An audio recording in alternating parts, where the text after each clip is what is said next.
বিহপুৰীয়া বিধানসভা সমষ্টিৰ জনদৰদী কৰ্মদক্ষ বিধায়ক ডক্টৰ অমিয় কুমাৰ ভূঞাই এটা অঞ্চলৰ ৰাইজৰ বাবে কঢ়িয়াই আনিলে সুখৰ বতৰা। বছৰ বছৰ ধৰি বাৰিষা বোকাৰ মাজেৰে যাতায়াত অব্যাহত ৰখা ৰাইজৰ মুখত হাঁহি বিৰিঙাবলৈ সক্ষম হ'ল বিধায়কগৰাকী। সমষ্টিৰ অন্তৰ্গত পথালিপাহাৰ গাঁও পঞ্চায়তৰ ৰেল ক্ৰছিঙৰ পৰা মাজুলীয়াল অঞ্চলবাসীক দিছে এটা পকীপথ। 2023-24 বৰ্ষৰ মুখ্যমন্ত্ৰী পকীপথ নিৰ্মাণ আঁচনিৰ অধীনত পথালিপাহাৰ ৰেলৱে ক্ৰছিঙৰ পৰা মাজুলীয়াল গাঁৱৰ পথটোৰ মঙলবাৰে নিৰ্মাণ কাৰ্যৰ শুভাৰম্ভ কৰে বিধায়কগৰাকীয়ে। পুৱা 10 বজাত নিৰ্মাণ কাৰ্য শুভাৰম্ভ কৰি ৰাজহুৱা সভাত মন্তব্য কৰিলে বিধায়কগৰাকীয়ে। বহুতো বিধায়ক আহিল, বহুতো গ'ল। কাৰো চকুত নপৰিল ৰাষ্ট্ৰীয় ঘাইপথৰ পৰা মাত্ৰ 300 মিটাৰ দূৰত্বত থকা এই গুৰুত্বপূৰ্ণ পথটো। কিন্তু নিৰ্বাচনৰ পূৰ্বে ৰাইজক কথা দিছিল পথটো পকী কৰি দিয়াৰ, আৰু সেই প্ৰতিশ্ৰুতি পালন কৰি জনদৰদী বিধায়ক ডক্টৰ অমিয় কুমাৰ ভূঞাই আজি পথটোৰ উদ্বোধন কৰিলে।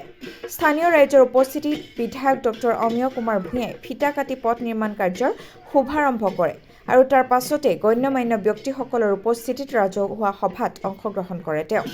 ৰাজহুৱা সভাত অংশগ্ৰহণ কৰে ভাৰতীয় জনতা পাৰ্টীৰ সমষ্টিৰ বিষয়ববীয়াসকলে, লগতে লোক নিৰ্মাণ বিভাগৰ বিষয়া অভিযন্তায়ো।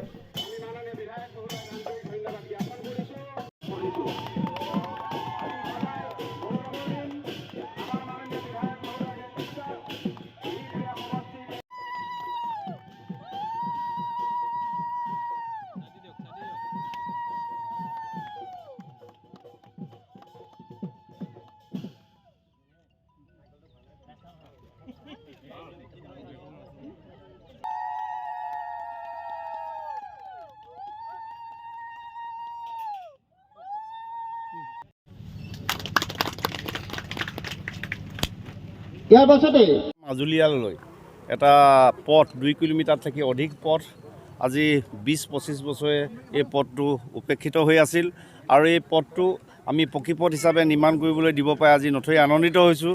আৰু ৰাইজে আজি খুব মুখলৈ হাঁহি বিৰিঙিছে যে পথটো আগবঢ়োৱাৰ বাবে। গতিকে এই পথটো পকী পথ হিচাপে নিৰ্মাণ কৰিবলৈ আমালৈ সুযোগ আগবঢ়োৱাৰ বাবে মাননীয় মুখ্যমন্ত্ৰী ডক্টৰ হিমন্ত বিশ্ব শৰ্মা ডাঙৰীয়াক আমি আন্তৰিক ধন্যবাদ জনাইছোঁ। একেলগতে অহাকালিলৈ আমাৰ সমষ্টিলৈ মাননীয় মুখ্যমন্ত্ৰী আহি আছে। অহাকালি আমাৰ সমষ্টিত আমি 100খন বিচনাযুক্ত চিকিৎসালয় তেখেতৰ কৰকৰ্মলৈ আমি আৰম্ভ কৰিম, আৰু আন কেইবাটাও প্ৰকল্পও তাত উদ্বোধন থাকিব। গতিকে সদৌ ৰাইজক মই অহাকালিলৈ বৰখামতি পথাৰৰ সেই অনুষ্ঠানলৈ ইয়াৰ জৰিয়তে সাদৰ আমন্ত্ৰণ জনাইছোঁ। আৰু এতিয়া সকলোৱে পঞ্চায়তে সকলোৱে সাজু হৈছে মুখ্যমন্ত্ৰীক যাতে সাংস্কৃতিকময় এটা পৰিৱেশৰ মাজেৰে আদৰিব পৰা যায়। আৰু মই ভাবোঁ যে অহাকালিলৈ আমাৰ বৰখামতি পথাৰত এটা অনন্য পৰিৱেশ হ'ব, যি পৰিৱেশে যাতে ভৱিষ্যতৰ বিৰপীয়াখন যাতে আৰু ধুনীয়া হ'ব তাৰ বতৰাও আমাৰ মুখ্যমন্ত্ৰীক দিবৰ বাবে ৰাইজে ৰৈ আছে।